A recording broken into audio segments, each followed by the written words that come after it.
విశ్వాసంతో నమ్మండి. విశ్వాస సహితమైన ప్రార్థన రోగిని స్వస్థపరచునని లేఖనం సెలవిస్తుంది.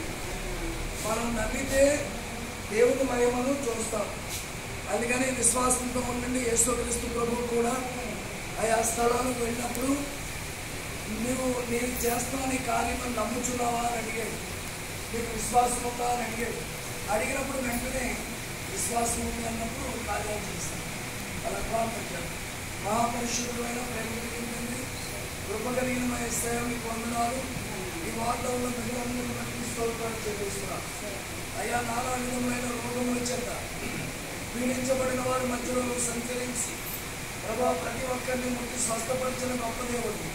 అలాగే నజరేయుడైన యేసుక్రీస్తు అధికారిగా నామములో ఈ బిడ్డలో ఏర్పడిన ప్రతి వ్యాధులను యేసు నామములో కలిగి తండ్రి మీరు పొందిన దెబ్బలో స్వస్థత చేసింది. సంపూర్ణమైన ఆరోగ్యం ఇచ్చి సహాయం చేసి అయ్యో మరి గృహాలు విక్షేమంగా కొనుక్కొని ప్రార్థిస్తూ ఈ అస్సాలు గమనిస్తూ యేసు నామములో ప్రార్థిస్తున్నాం.